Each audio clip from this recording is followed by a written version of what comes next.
Arizona Hispanic Connection. Educate. Celebrate. Connect.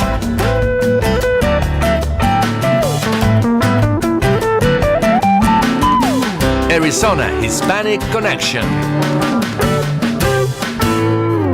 Thank you for joining us today. This is AARP, Arizona Hispanic Connection. Very, very important show today.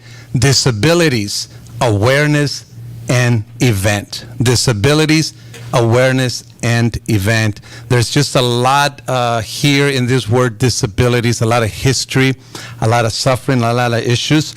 We will address those in this show. Not only that, we have a very, very important announcement, and that is we are announcing, is it our third? Yes. Our third disability event for Latinos. This is just amazing. So stay with us. Before we do that, I just like to say that this week has been a special week here in Arizona and actually in the whole country. We all know that Senator McCain passed away, and he's been honored in various places. He was just in our state for several activities honoring his life and legacy and memory. And he's, I believe, on his way now to D.C. for more recognition and celebration of life there. I just want to say that AARP will have an ad on the Capital Times, and I want to read what that says, just as a way to honor, again, Senator McCain's memory. And it says like this: remembering a hero. AARP salutes the legacy of Senator John McCain, his service to our country, and his unconditional commitment to American ideals will be long remembered. Arizonans and Americans across the nation will dearly miss the maverick of the Senate. Rest in peace. Thank you for joining us again. I want to introduce our guests, and I'm just going to go not in any particular order because I like our show to be very dynamic. Pedro Con, right? Cons, yes. Cons with an S. Yes. And if you can get closer to the mic. Pedro, you work for CPLC, Chicanos por la Causa, and Chicanos por la Causa is one of the sponsors, main sponsors, along with the AARP for this event that is coming up. You have some experience on caregiving for a person with disabilities. First of all, thank you so much for joining our show and welcome. Oh, no, thank you. And, we at Chicanos por la Causa are very, very proud to be a sponsor again this third annual celebration of, just bringing people together and really advocating and promoting Latinos and disabilities and for people to be really aware of what does that mean. And I appreciate the opportunity to share my story, right? I'm one of the executive vice presidents at Chicanos por la Causa, and that, of course, is a title. But for me, one of the things growing up was the understanding of what disability. My father was diagnosed early on after coming back from the Vietnam War with disabilities due to injuries, as well as a thing they called Agent Orange, right? That they still kind of haven't figured out. But right. But the ties to McCain and as an individual that you mentioned go deep as well. My father was a very strong supporter of McCain, not because of a political party or anything like that, but just because of the individual and who he was as a person, as a hero, and as a POW. Amazing. And so my dad, telling his stories, when he came back, he of course suffered many things, but the disability ran deep, from not only physical disabilities but also mental disabilities. And for us as a family, of course I choke up because I remember how we experienced life on the other end, right? And eventually my father, as he ran his course, ended up becoming more physically disabled and we had to learn how to, the necessities, that day-to-day type activities like taking showers and so forth became difficult, and it was just really difficult for us. So for us as a family, very supportive of just educating people about disabilities. Amazing. First of all, thank you personally, and then also for representing Chicanos por la Causa, the third event that we are going to have next Saturday, the 8th of September, correct? 2018. Thank you so much. And now I also would like to introduce Nicholas Love. Wow, what a last name you have. It's amazing. Nicholas, thank you so very much for joining our show, and just tell us a little something about who you represent and the sphere of your work, please. So I represent the World Institute on Disability. We are a international think tank policy change regarding people with disabilities. Our philosophy is that those of us with disabilities should live full and inclusive lives, which means that we should be able to have employment as we choose and financial self-sufficiency. So we've been around for 35 years. And we were founded by, and George is going to talk more about this, the founder of Independent Living Philosophy, Ed Roberts, and Jody Heumann. So these are the founders of civil rights issues. And so we are very much about inclusiveness, diversity, and to have full inclusion. Perfect. So that's what we work at the World Institute. Perfect. Welcome again, Nicholas Love, and welcome back. We have a whole hour to talk about this important issue.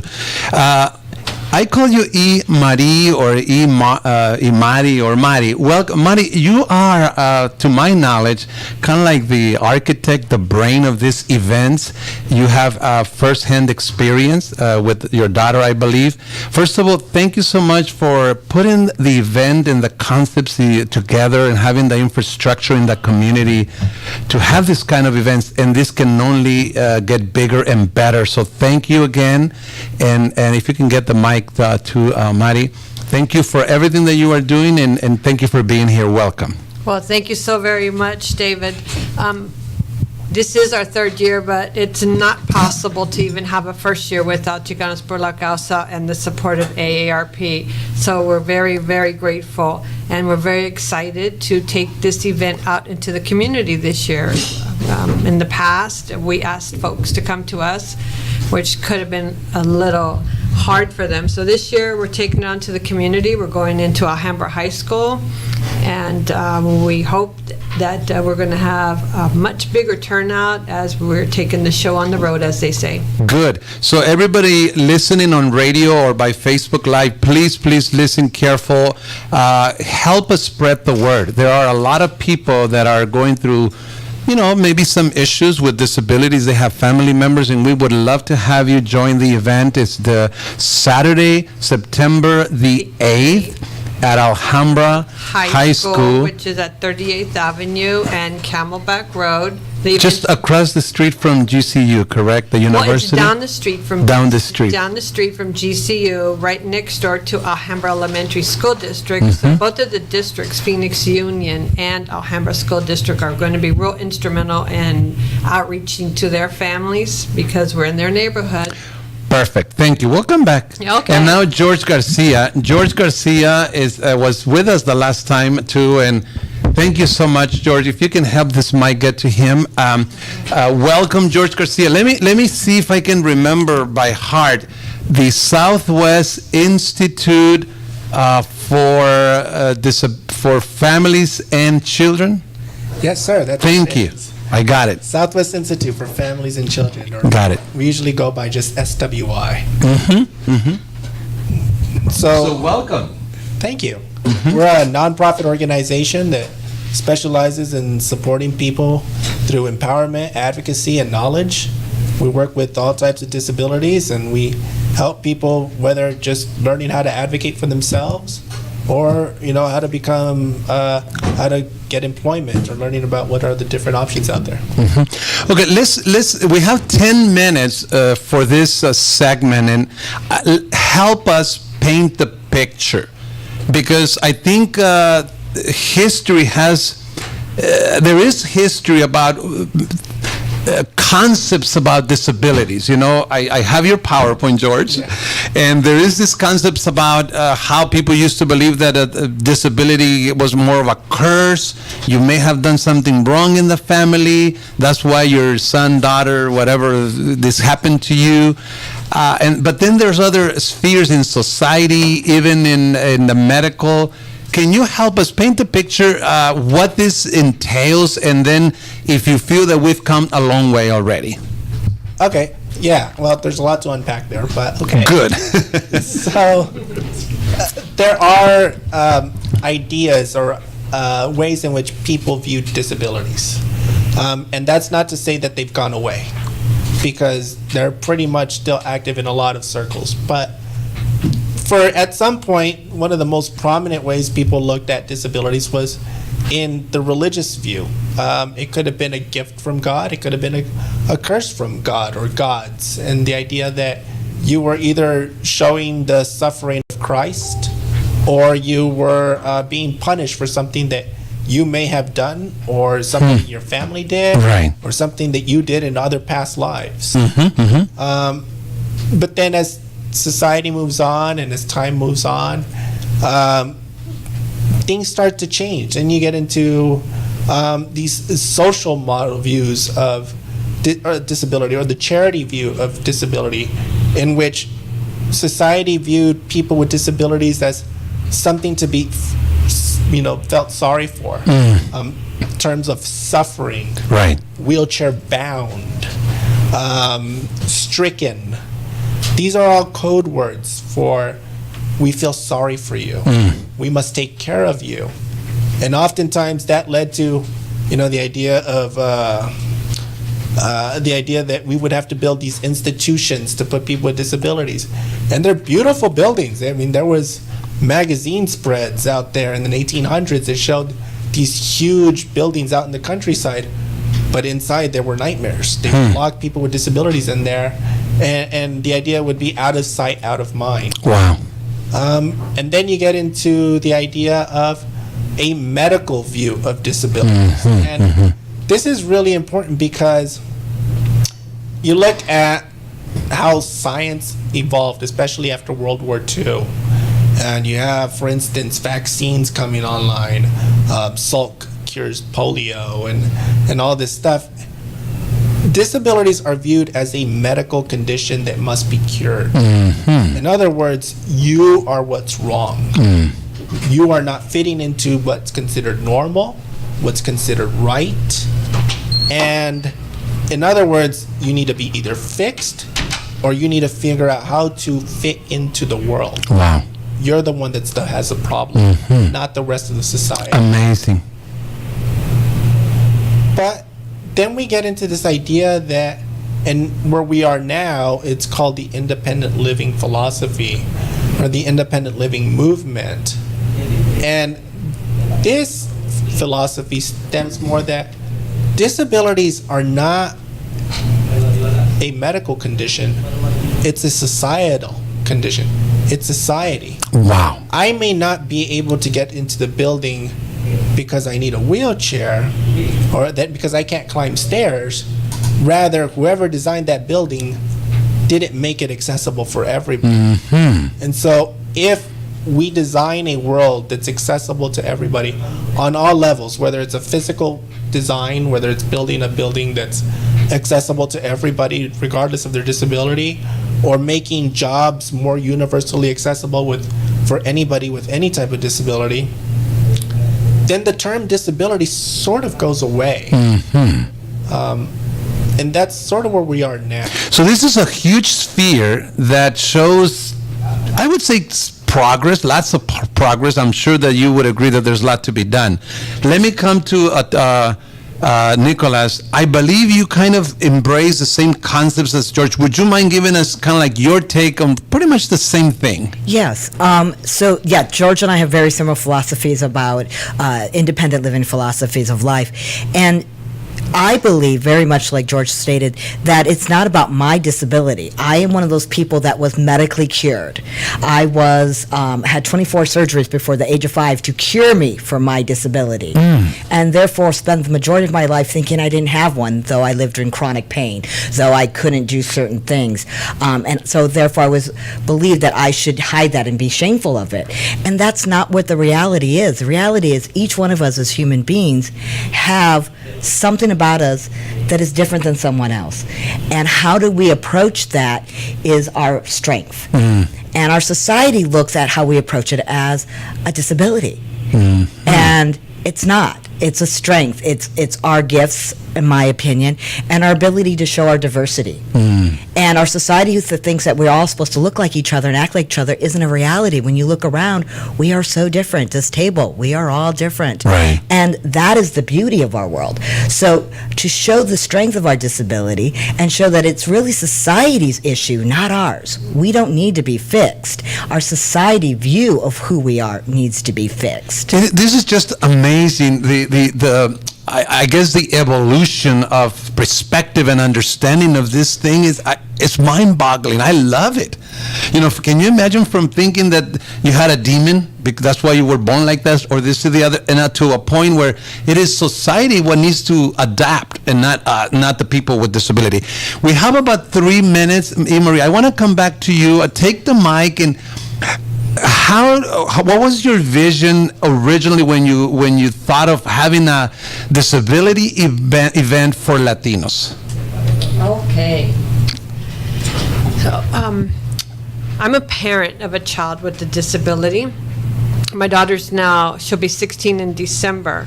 And when she was born prematurely, and as a result, she encountered several disabilities. So she has multiple disabilities.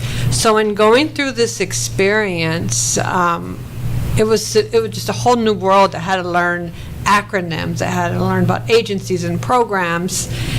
And it took a full 5 years to understand what services and programs were out there that could assist and support us. Now, my husband and I, we like to consider ourselves educated individuals, and it was very difficult just to learn all of this.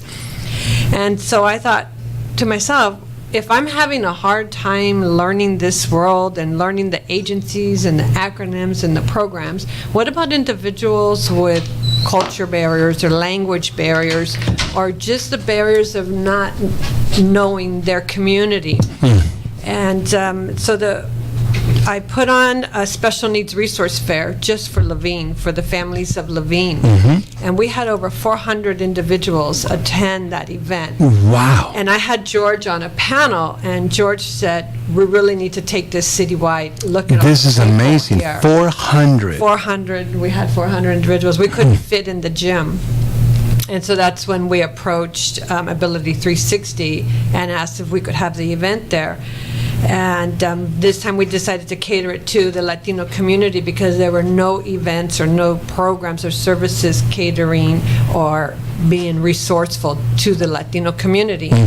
And so they were open to it. And the first sponsor I went to, potential sponsor I went to, was CPLC, and David Adame didn't even have to think about it because of his personal story as well. And from there, it just kept growing. And we had vendors coming and individuals coming, providing their testimony of what a great event it is and how they've never had anything like this. And so we knew that it was a success, but we also knew that we really wanted to reach more individuals, and that's why we decided this year to take it out into the Latino community, one of the Latino communities. Last Friday we had a planning meeting, and I wrote a note. I said, how big do we want this to become? And I mean, there's a lot of need. I just wish that more organizations and more people would join forces to really, really meet the needs and provide resources and everything to this community. Hopefully, will just continue to get better and bigger every time.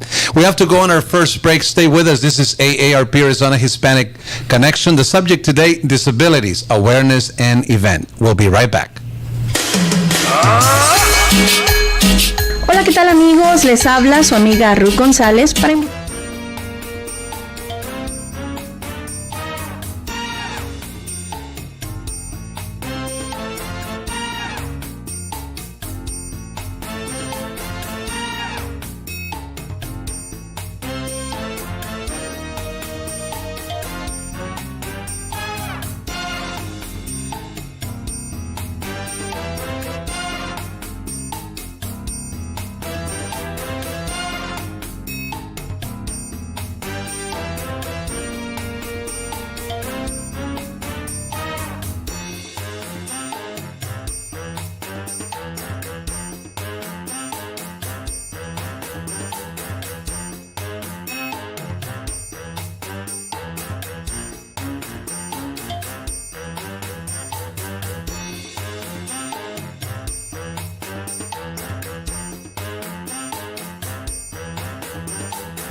Celebrate. Connect.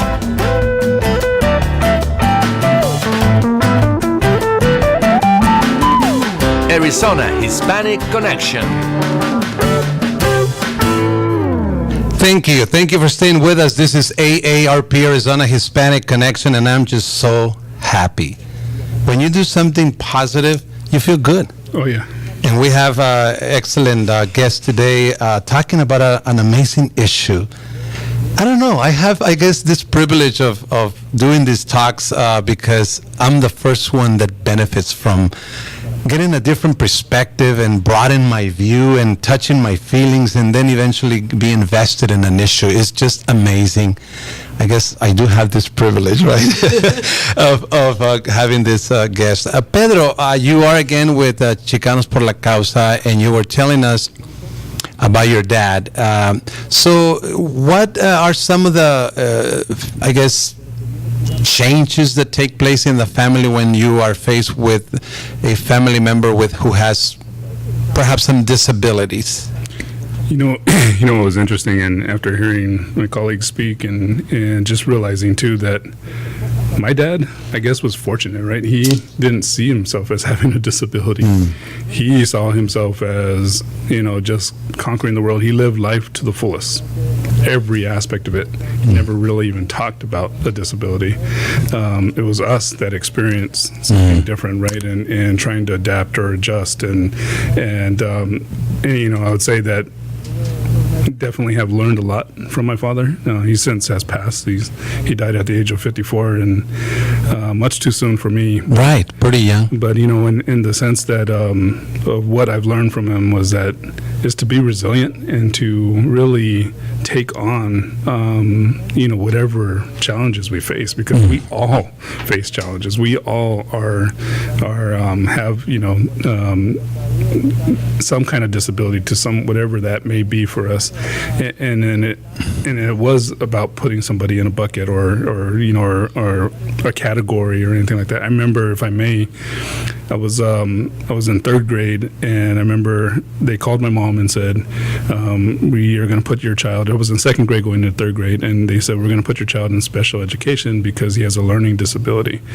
I, of course, didn't know what that meant. All I knew that it wasn't cool to be in special education, right? And as a child, and I cried, and my mom talked to me about what that was and what that meant, and she's like, well, if you really want something else, then do what you need to do to learn differently, to learn what you need to, and I would say that was a really valuable lesson from my mom, who of course is one of the smartest people in the world,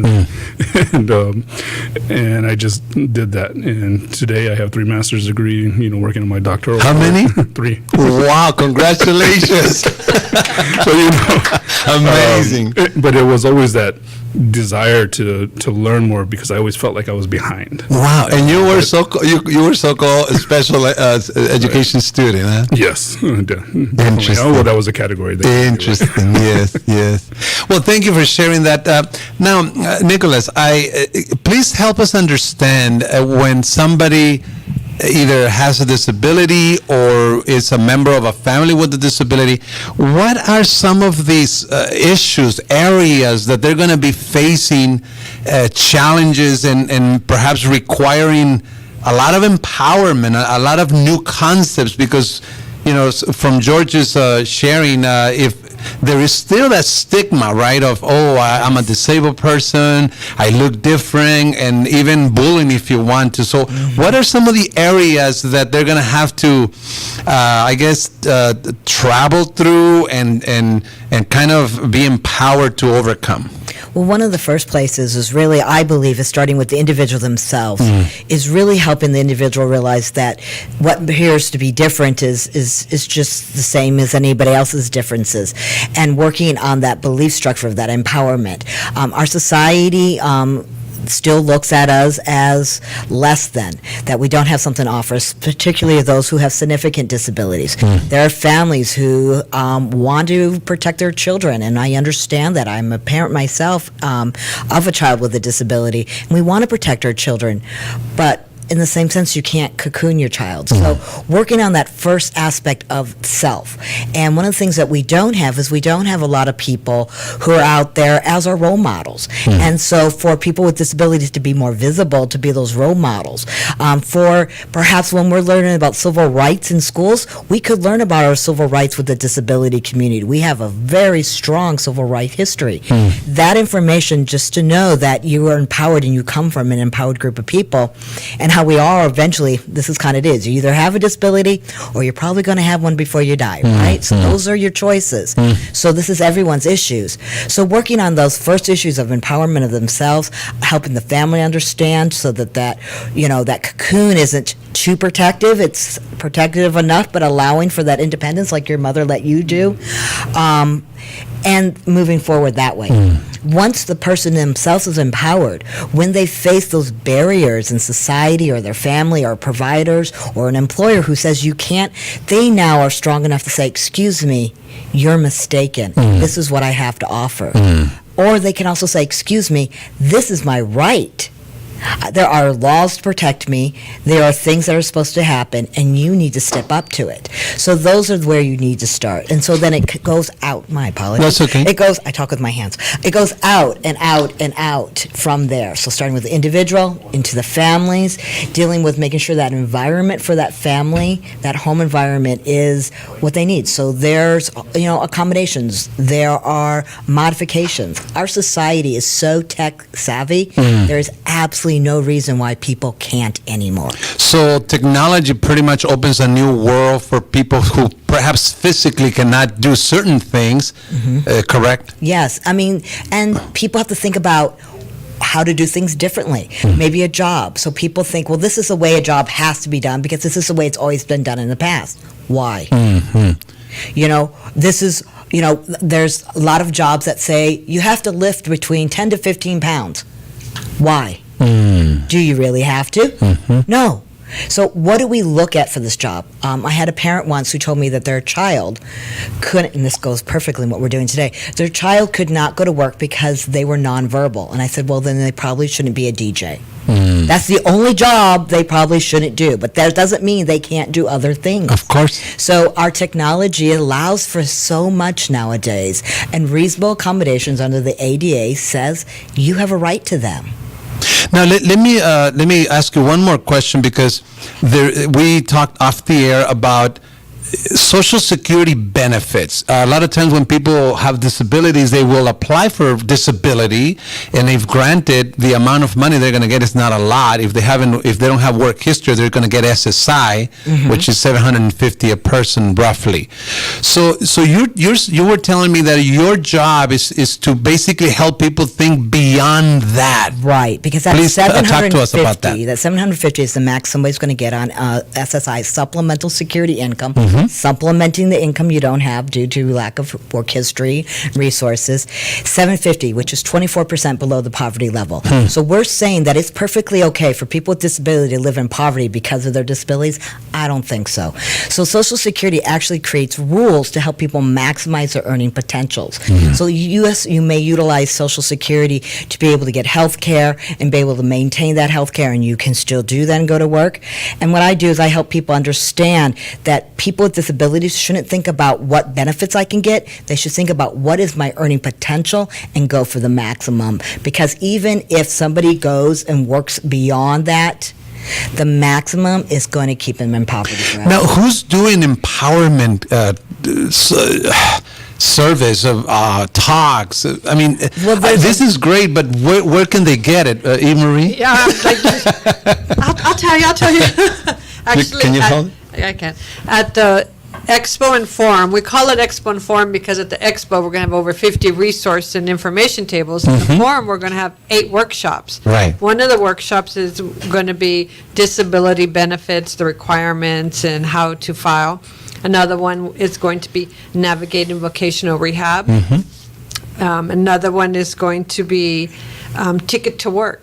So how can you work without losing your Social Security benefits? Of course. So this day is going to offer several workshops for individuals who want to maximize their income. Can you give us more details about the event, the agenda, the time, when it's going to start, etc.? Yes, the event is from 2 to 3 at Alhambra High School, which is 10 to 3. Thank you, George. It's always good with details. 10 to 3, we're going to have workshops in the morning and in the afternoon. We're also going to have a noon panel discussion. We're going to talk about diversity and community inclusion, which is what we're talking about today. Right. We're going to have, again, over 50 resource tables. We're going to have a kids zone that's going to have sensory activities for children, as well as a piñata making craft table. Right. Face painter. Yeah. In the afternoon, we'll have mariachis. They're always a big hit. What's new this year, other than taking the event out into the community, we're partnering with Paralyzed Veterans of America, and they're going to provide a whole inventory of durable medical equipment. Excellent. Walkers, canes, wheelchairs. We may have a few Hoyer lifts. And this is a free giveaway for families who have no health insurance, amazing. who can't access those kind of medical equipments. So we're real excited about that because we know there's a lot of people out there that need that kind of service. Excellent. Well, if you're listening, please help us spread the word. It's, again, a very special event. Disability Forum and Expo, Saturday, September the 8th at Alhambra High School. If you don't mind moving the mic towards George. George, do you can you relate to us how your experience was in dealing with your experience and dealing with it, accepting it, and then moving forward? I understand you also have a master's degree, correct? Yes. Well, tell us about that. All right. So yes, I do have a master's degree in social work. And one of the things that happens with disabilities is a person may have a disability, but it just doesn't affect that person. It affects their family. It affects their friends.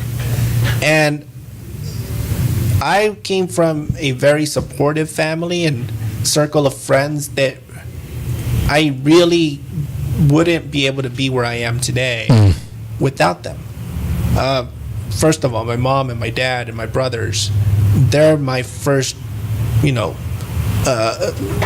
my rock. They're the ones that helped me physically and emotionally and everything that I needed to do. I became disabled at the age of 12, so they were there for me in school and all my health issues, and then from there we move on to the school systems. I became friends with the very same people that were my educators, and they looked at me and they said, "Okay, he's disabled, but he still has goals." Right. I still wanted to be somebody in life. I still wanted to go continue school, and they were there to say, "How are we going to do this?" And so by working together as a community, as a circle of friends, and helping me along the way in all areas, through high school, through college, navigating and learning the systems, because yes, I mean, there was a lot of acronyms. We had to learn about Access and Altex and Mercy Care and children's CRS, and Right. so I mean, it was a lot of things. And if it wasn't for the people that were there to support us, I wouldn't be able to do what I'm doing now. And Right. so when Marie talks about the workshops that are going to be there, these are resources that people with disabilities can take advantage of. Advantage of is probably not the correct word, but can use that. If used properly and with the right supports, people with disabilities can really get out and become good members of the community. I mean, Thank you. We have to go on another break. Please stay with us. This is AARP Arizona Hispanic Connection. We'll be right back.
Celebrate. Connect.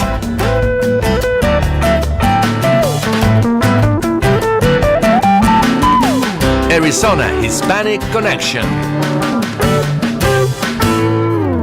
Thank you. Thank you for staying with us. This is AARP Arizona Hispanic Connection, and AARP is a proud sponsor of this event, and I know Chicanos por la Casa. Actually, we are the title sponsors of this for the second consecutive year.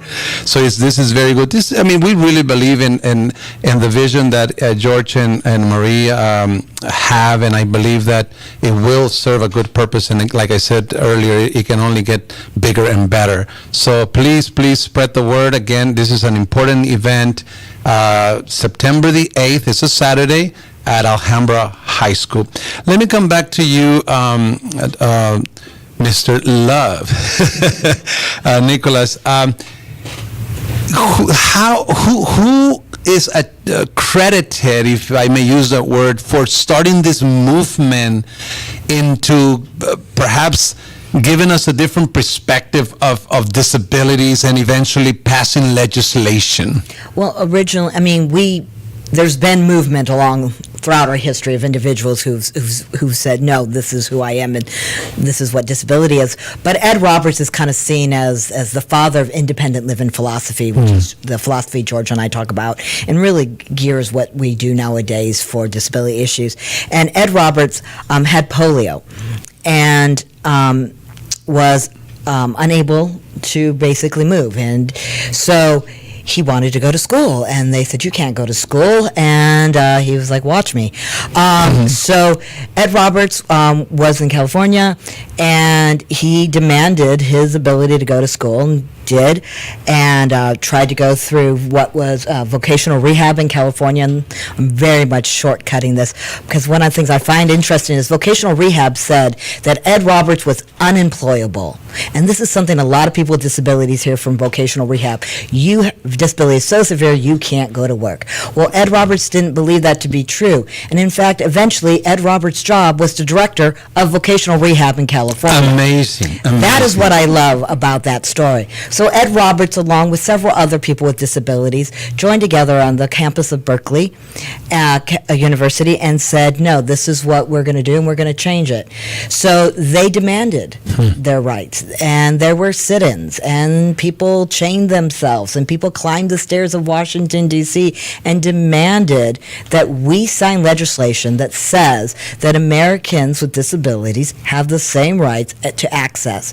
We have a right to not to be discriminated against due to our disability for employment, that we have the ability to have access to public accommodations. So these laws have progressed, and we now have laws like the Rehabilitation Act, the Work Incentive Opportunity Act, that says, you know what? We're going to have our youth with disabilities, and they're going to go to work, just like everyone else. Right. So, George, what changed? People continue to have disabilities. That hasn't changed, neither will it change. Like you said, sooner or later we all may experience a disability. So in this whole process of advocating and legislating, what in essence has changed? Are you saying like today, or what changed back then? I think in the process, because like you said, it's not, we're beginning to realize that it's not the person with the disability that needs to change, but it's society and how they understand is the way the infrastructure is built, etc. Well, the number one thing that I think that's changed is, and how Nicholas had said earlier, it starts with the individual. It's that sense of identity within the people. People with disabilities identify themselves and are proud of who they are, and they feel empowered to be who they are. You don't just see that with people with physical disabilities, but people with intellectual and developmental disabilities, you see the same thing.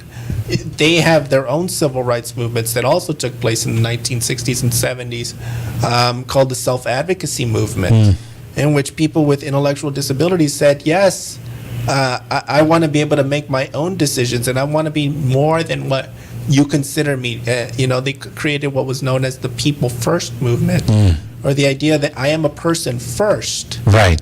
And so I should be viewed as that, and I should be able to make my own decisions with the right supports to live an inclusive life and in the community in the least restrictive ways possible. And so we see this idea that people take identity and pride of who they are, and they want to be part of a community, a global community. And so people start to demand the rights that are inherently theirs. And you start to see laws that are being changed. And so we see now that people with disabilities are more inclusive within our communities. On a physical level, you see access to buildings. You see more people being employed. The technology that is, it made that possible has now become more universal. Just a quick little anecdote. Your phone, you pick up your phone and you push a button on there and you can dictate. Right. Right. Well, that was technology that was developed for people with disabilities. Amazing. And it was thousands and thousands of dollars worth of software that was only marketed to people with disabilities who, if they're not getting support from the government or anything, probably would not be able to afford it. Wow. And now you can go on any shelf in any electronic store and pick up the software, and it's for free on the internet now. And George, I saw you the other day, and I told my wife, I said, man, I saw George, without using his hands, opening up websites, Facebook page. I was amazed. How do you do that? Just 10 seconds. You have some kind of a system in place that how do you operate, say, your phone? Well, Real quickly. Okay. So companies, electronic companies, like for instance Google and Apple and all those, view disabilities as something of people that need to be inclusive within the society. And so the very programs that they develop, the software, the hardware, they build in accessibility features into it. My phone, it's an Android device. I can connect to my phone with the Bluetooth in my wheelchair, just like you can control a wireless mouse on a laptop. I can control it onto my phone. I'm able to scroll and click and waste time like everybody else. and it's incredible because it really has opened up the world to me. And it's funny, my brother filmed it. He put it on YouTube because he was amazed. Wow. And it's got thousands and thousands. So you basically use your I have a chin controlled power chair. Okay. It's like a little joystick, so like if you're playing It a video is game, amazing. it connects to my phone like it's a wireless mouse. Thank you. Pedro, you are going to be at the event, I understand. Are you going to be giving the opening remarks or I would David? love to. Yes. Okay. So just if you wouldn't mind just inviting the people listening to the show to join us. We have just 3 more Definitely. minutes. To all the folks out there, just either you're have family members that have a disability or have a disability yourself, or just wanting to learn more about our community and the resources that are available for folks with disabilities. Please come out to our health fair and forum. We would love you to join us on September 8th at Alhambra High School, Right. From 10 to 2.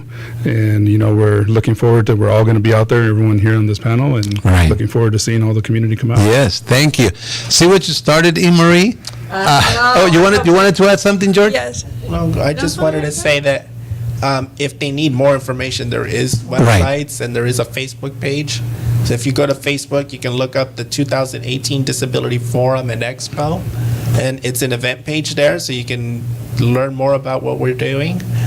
We're also on our website. Just go to swifamilies.org, and there should be a link there to the 2018 Disability Forum and Expo. Right. You'll be able to find out more information about it, and you can also download descriptions of the workshops and what time they're going to be on, and who's doing it and what they're going to be talking about. Yeah. Please help us spread the word. And I was going to say, see, Marie, what you started. So I don't know. I think you did an amazing job by following your own experience and understanding of the needs. So I congratulate you again. Thank you so much. We just have two more minutes, if you wouldn't mind, to talk to us a little bit more about this. And look at this logo, Arizona Latino Council on Disabilities. It says Forum and Expo. Expo. Amazing. I Oh, love and then it. the Chicanos Yeah, por la the- Causa logo and the and the AARP logo. AARP. The camera can't capture that, but it's there. Yeah, and why we call it Forum and Expo is because what we want families and individuals to do is, we want them to get educated in the forum. Right. Then we want them to now take the next step and seek the resources and seek the, companies or organizations that can help them. Right. And also, I failed to mention that we're also going to be having a law firm there providing consultations, one-on-one, free consultations to individuals to discuss disability issues, Social Security appeals, or how to create a special needs trust. So it's going to be a wealth of information. On the Special Needs Trust, why is that necessary? The special needs trust is necessary, for example, for my daughter. Once my daughter turns 18, if she were to, for example, inherit money, someone passes away and leaves her inheritance, she's in jeopardy of losing her benefits. Her benefits would be all her therapy. She has OT, PT, speech, rehabilitation. So she would be in jeopardy of losing those services because she would not be allowed to have over $2,000 in her account. Wow. So by creating a trust, any gifts or any funds that she receives gets placed in the trust, and then she won't lose her benefits, and the trust can pay for anything that services don't cover. Right. So it's important to just safeguard her benefits. Right.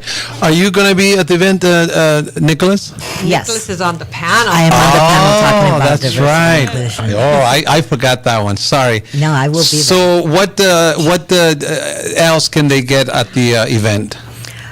From your perspective. From my perspective, one of the things I think they can get is they can get a wealth of information. They can learn about resources that most people don't know. They don't have to go out alone, which is the biggest thing. And one of the things is just empowerment, is to be able to see what is the possibility of people with disabilities. And I think that is one of the biggest things families get when they go to expos like this, is they get a community as well as see the possibilities.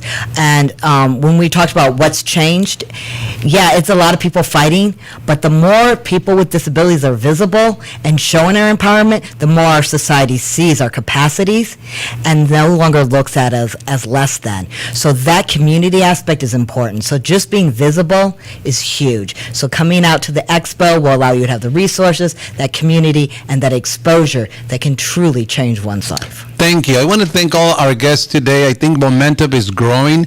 And again, like I said, this event can only get bigger and better. If you're listening over there, you represent an organization, join us. Join forces. I think we need all the help we can get to make this event a success.